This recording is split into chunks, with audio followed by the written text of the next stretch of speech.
Welcome back everyone to Magius Plays Metroid. As always, it's time for my final thoughts on the game I just finished, and here's what I think. The first game in the Metroid series, Metroid is definitely the roughest of the lot. Released a mere 2 years into the NES's life cycle, a lot of the tech that would have made the game much better simply hadn't been created yet. But, for the time, it was an incredible achievement, being one of the first games that could not only scroll either vertically or horizontally, depending on which corridor you were in, but scrolled both forward and backwards. Not even Kid Icarus, which was released just a month prior, was able to do all that. Coming back to the game after playing the rest of the series makes the missing features all the more painful. The fact that you could only have one beam equipped hurt, but not as much as it may have, given there are only 2 different beams in the game. However, since you need one to get past the eponymous Metroids at the end of the game, it means that the other is of limited use.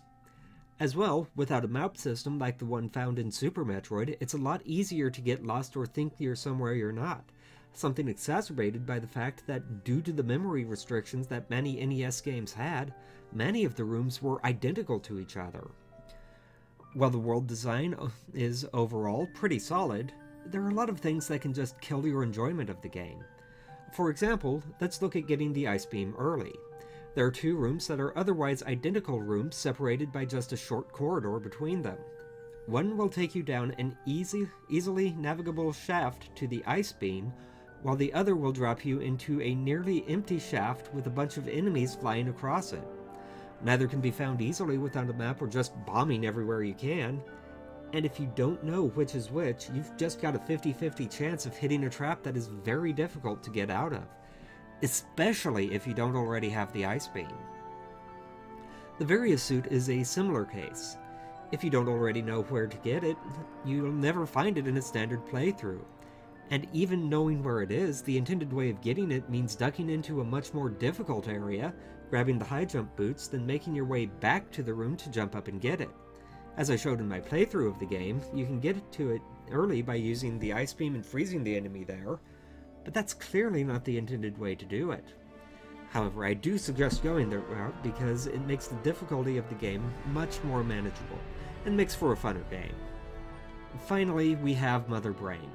As I said during the Bubble Bobble Let's Play, relying on a system limitation in order to make a particular segment doable, some of the puzzles in Bubble Bobble and the Mother Brain fight here in Metroid, it creates a frustrating experience. While Kraid and Ridley are both far easier than they should be, especially Ridley, a Mother Brain takes it the complete other direction, relying on phrasing the Rinkas so that you can pile on a series of shots on Mother Brain before jumping down and freezing them again.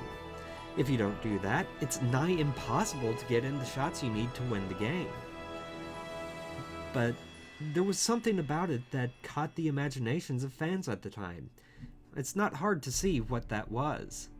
At the time, there were very few games that captured the feel of exploring an alien world as well as Metroid did. Rygar had only come out the month before and lacked either the password system that Metroid used or the save feature that Zelda would have when it was released at the end of the same month.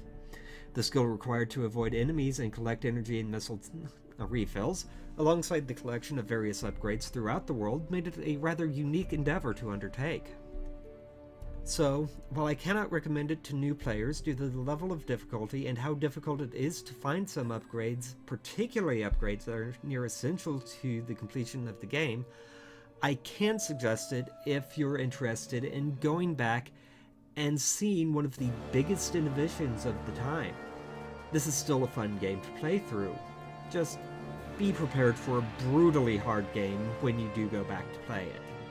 Now, join me next time when we take a look at what happened when Nintendo decided to bring Metroid up to date during the Game Boy Advanced era, with Metroid Zero Mission.